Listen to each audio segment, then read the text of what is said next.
និយាយរឿងស្មងខ្ញុំពូកែលេខ1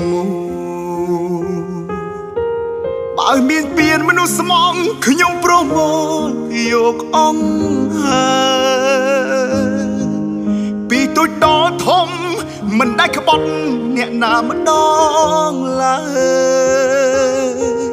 សួរឲ្យគេក្បត់ខ្ញុំក៏មិនក្បត់គេបើសិនឲ្យសាវ៉ាមិនអាចក្បត់មូលអ្នកសេកាថែមដោយរាប់លានដុល្លារក៏សូមមិនប្រាថ្នាដែរមិនឲ្យបាត់បង់ធនធានមនុស្សស្មោះនោះទេយ៉ាងហោចណាស់សល់ខ្លាំងដែររួមទាំងខ្ញុំស្មោះលោកគេសាយស្មោះលេងសំតាញ់មិនចេញទេ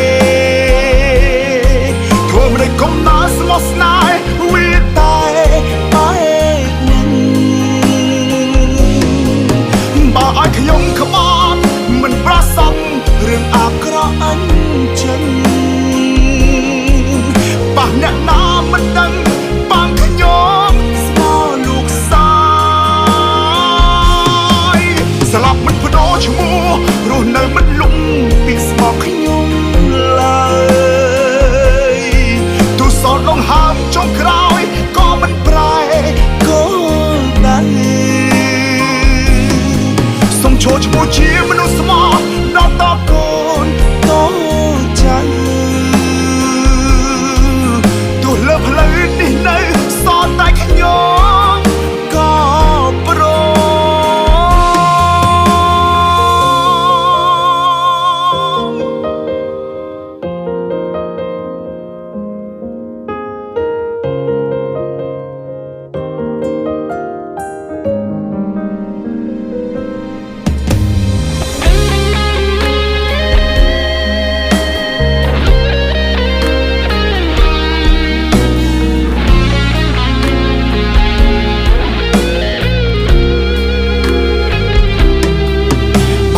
ឲ្យសាវ៉ា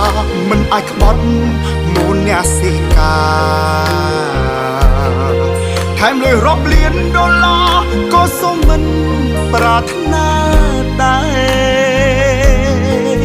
មិនឲ្យបាត់បង់ធនធានមនុស្សស្មោះនោះទេយ៉ាងហោចណាស់សល់ខ្លាំងដែររួមទាំងខ្ញុំស្មោះលោកគេសាយស្មោះលេងសំតាញ់មិនចេញទេធ្វើមិនកុំណាស្មោះស្នេហ៍វាតែបែកនឹងបើឲ្យខ្ញុំក្បត់មិនប្រសពរឿងអាក្រក់អញ្ចឹង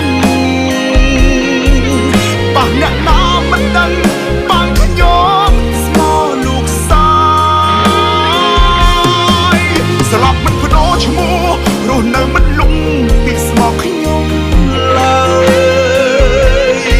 ទូសោតលងហើមចុងក្រោយក៏មិនប្រែគោលដៅសូមចូលឈ្មោះជាមនុស្សស្មោះដល់តកូនតូចចៅទូលើផ្លូវនេះនៅសល់តែខ្ញុំក៏ព្រ